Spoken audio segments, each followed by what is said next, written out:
This is The Blended Kitchen. I'm Barry. I'm Beth. How are y'all today? Welcome to making a side dish. It's part of the Passover meal. Have you heard of Haroset? In English, they translate it as mortar, cement. Yes, Cement. correct. We're going to be making cement. Mm-hmm. That kind of reminds me when children make dirt pies.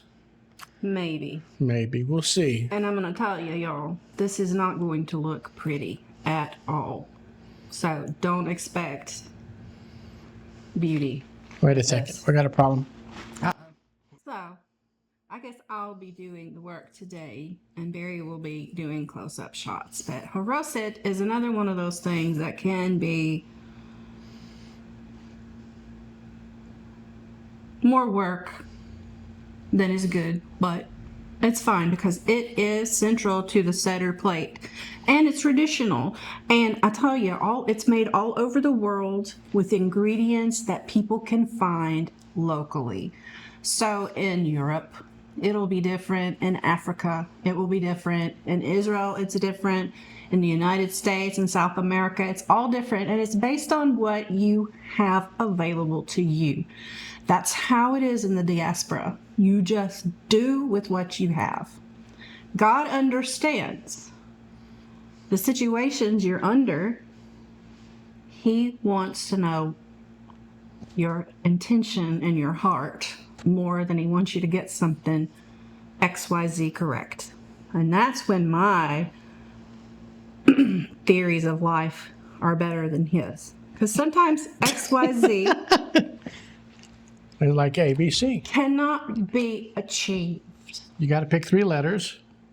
If you can't do XYZ, do ABC. You and me. Go away. Go away. Let me start. Scooch. All right. Okay. So, to make the haroset that I usually make for Passover, and this is over 20-some years of playing around with it, this is what I do. And I'm even putting in something that Barry asked me to put in this year that I don't normally put in, and that's dates. So, we're going to use an apple. We're going to shred this. Banana. Dates. I have some candied nuts here left over from a party. I'm going to chop those up. And we're also going to put wine. And it's back behind me, so I'll grab that in a minute. Banana. You forgot banana. Did I not show y'all the banana? Banana. Banana. Okay, so let's do the apple first. Now, can you do this in a food processor? Yes. Yes. Do I like to do it in the processor? No, because I'm lazy and I don't want to bend down there to grab it and put it together for this one little thing. Truth. Oh, wash it first. Wash your produce. There we go. And you can leave the skin on. I'm not going to use it. That will be the barrier anyway for you to know that you've gotten where you need to go. This is how my mama cuts up stuff. Don't shoot the messenger. All right.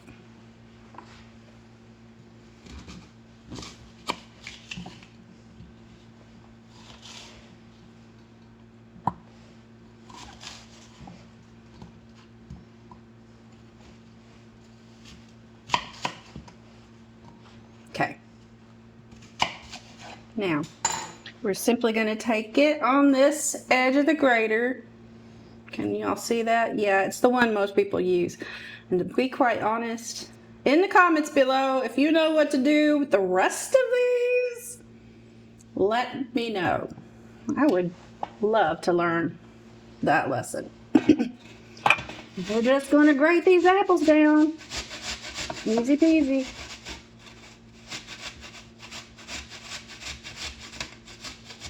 See? Went down to the peel.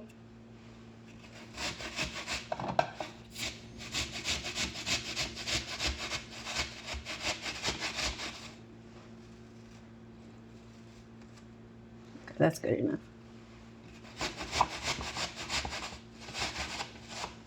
And yes, I have skinned my fingers on this many a time. I am not the most careful person, as Barry will attest. My mother says my middle name should have been Grace. Accident.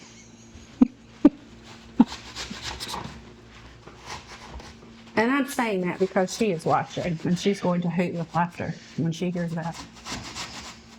I'm going to give you a little bit of I don't want no tips. assistance here. Don't want no Just no to have you tips, keep Shulam. up with this.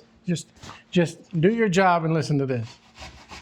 Grading apples is so fun. You can come on. Repeat it. Grading apples is so fun. That is what I learned, my son. That is what I learned, my son. Working in the kitchen is Working in the kitchen is, y'all cross a your pleasure with your wife fingers. And kids. and kids. All right, there we go. Sound off. You can do it. You can do it. 1, 2, 3, 4. 1, 2, 3, 4. All right, look at this. Look at that. Okay, now, Barry, I need to put all these scraps over there in my scrap bag. There's your scrap bag. Okay. I have my trusty dusty scrap bag sitting in my sink. Usually in my sink, but sometimes you gotta bring it out because that's just a mess. About Haroset, should it be wet or dry? I don't know. Wherever you're from, make it dry, make it wet. I don't know, but mine is wet. It literally looks, when it's done, It's too wet. Barry says it's too wet, but it literally looks like cement. I don't want it sliding off the matzah. He doesn't want it sliding off the matzah. That is probably a good measure of how wet it should be. Let's not have it slide off the matzah. Okay, now we're going to take some bananas, maybe 2. These are uber duper overripe, but that's okay for this. It's not a problem. We're going to smush them anyway. I'm just cutting them up to make it easier. You think 1 is enough? Yeah. Yeah, 1's enough because For the quantity we're making, one's enough. So there we go. Now we're going to take some dates, and these have already been pitted, so to make it easier. And we're just going to chop them up into chunks. I think, yeah. Not the easiest thing to do. They're very, very That's where the sticky. food processor helps. Yeah.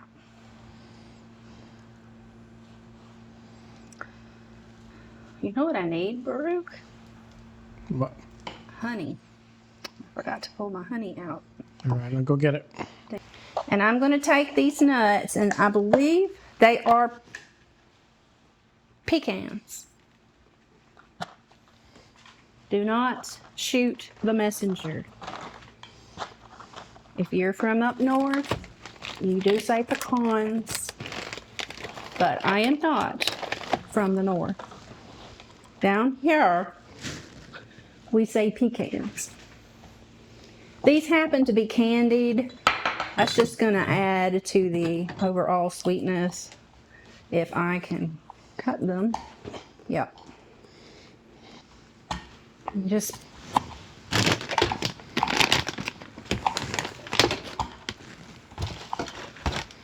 if you do it this way instead of the food processor, you can tell all your guests just how hard you worked to bring them this very special Passover dish.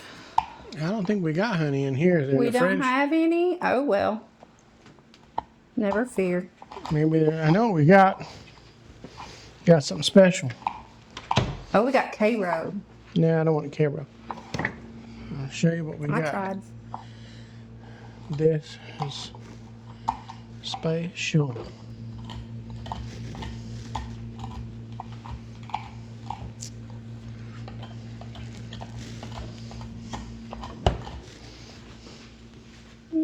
That's probably good enough. Maple syrup, perfect. That'll make it southern right there. No, maple syrup is not from the South. It is from Vermont. Okay. Uh-oh. Oh, emergency, emergency. Strong man, come in. Move over here. Twist Let me that have cap off. the full muscles here. Did you see that? I didn't even grunt. I helped you. Me to pour a little bit? Yeah, just a little bit. I guess that maple syrup will also help it kind of bind together. Well, when you have the wine, you can either have a sweet wine or a little more tangy, earthy. Earthy. Yes. Oh, very fancy. So this kind of will negate the earthiness of it. Let me help you with this. Pop. You know, it only needs a slight amount of that again, so it's not running. Good, good. What do you mean good, good? That's not even a teaspoon. Okay. All right. Here we go. Oh, cinnamon. Cinnamon. Cinnamon. Get the synonyms. Got it. And a little nutmeg, because why not? A little cinnamon. Yep. Yeah, move this over here so people Oh, can see. sorry. There's the cinnamon. And a little bit of nutmeg will not hurt anything. It's just going to help the flavor. All right. We get to mashing.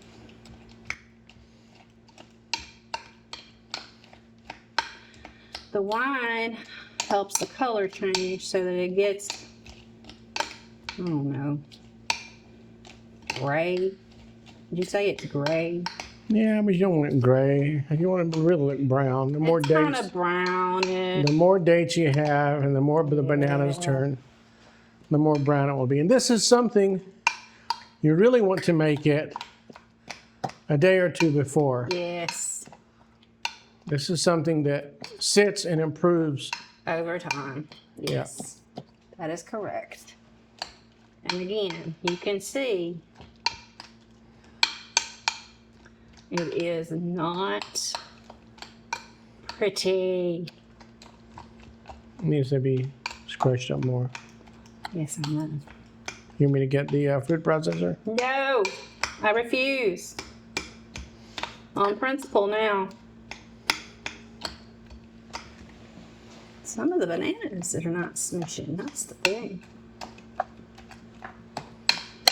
And again, if you, as the mama and the papa, cut all this stuff up and do the beginning part of it, this part right here, the little ones can get up and do. Because all you're doing is just mashing, mash, mash, mash. That way they can participate in the making of the Passover meal.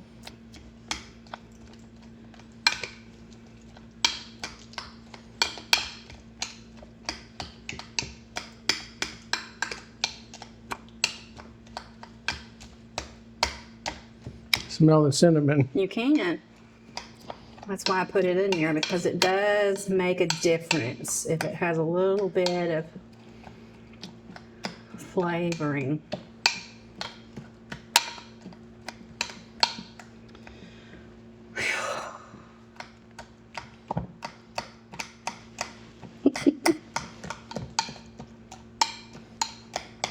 Well, Shula.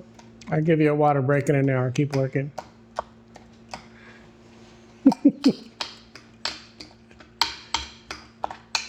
Now the dates are not going to get squishy without the food processor. This is true. I was not thinking that far ahead. There we have it. It looks like a cross between applesauce and other things we might not want to mention on camera. I'm going to dig in and try it to make sure that all the texture, that it tastes right. Because this does need to go in the fridge and get cold. get mixed together and sit. It's like most things. You let it sit, it gets much better over time. It's really good. It's good. It's like it's supposed to be. It really is. Put you in mind of applesauce. I mean, you're going to get the applesaucey kind of texture, kind of flavor. But the shaved up apples give it a crunch. The nuts give it a crunch. It's a very unique dish. And again, like I said, all over the world, it's made differently in different parts of the world. All kinds of different things get put in it. We only have it in Passover. Yeah, but we only make it at Passover. That also makes it special, right? Yes. So, this is going in the fridge, and at the Passover meal, we'll pull it out. It actually does sit on the center plate. So you put a little bit out in a tiny bowl and let it sit on the center plate. Here's your English translation. Yes. Our center plates. This is one that came from Chabad. and it's good for kids. Very colorful. That one is special. Somebody gave it to us from Israel for our wedding. Right here's where that hard-boiled egg goes that we made, earlier in the video. We have horseradish that will go there. Parsley, onion, or potatoes. Bitter herbs, which is usually a lettuce of some type. Here's where the Haroset goes. And then a shank bone from a lamb goes on here. And each of these items has special meaning during the Seder dinner. You use the food to tell a story. Exactly. The Seder is a time to tell a story. And it's really great for kids, for your children, because you sing songs. Every year it's the same songs. You repeat the same stories. You ask the same questions. They get to go hide and seek. So Passover is really A family event. A family event, and it is commanded in the Bible for the Israelites to pass it on by teaching their children about it. And through the ages, there's been a set prescription, a big book that they do that with, and it's really fun. Ooh, let me get some books. Yes. Let me get some Haggadah. Okay. I'm going to stick this in the fridge while he's pulling out some Haggadah. This is one that I got. Very, very pretty. Very beautiful. Most of the time, Haggadahs are illustrated. They have drawings, they have pictures. Some are oriented, again, like comic books for kids. Some are pieces of art in themselves, like this one. It's a real pretty one. Mm-hmm. Egypt. Beautiful, gorgeous, gorgeous paintings that they've printed in this book. Okay. Sephardic Jews. So, this is one that I read out of. Yes. And it's not ornate. It's just No, it's not really. It just basically has text in Hebrew. has Hebrew and English And text in English, and underneath it, commentary. on why you're doing what you're doing. I have a set that I purchased. It's all the same version. Mm-hmm. That way we take turns reading around the table, different portions. So having the same version is helpful for the adults. When the kids are younger, there are some younger versions that are more pictorial, that are easier for the kids, and it's also beneficial to have and share. So we will be posting. Do we have any more Passover? I think that's dishes? the last Passover thing we're doing This year. season. Okay. Thanks for watching. Yeah. Come back. We have some more cooking. Not only for the holidays, Nope. You never know what we're going to get up to. but we'll do some fun stuff as well. Bye, y'all. Shalom, y'all. Chag Sameach. That's all for the Blended Kitchen. Bye. Bye.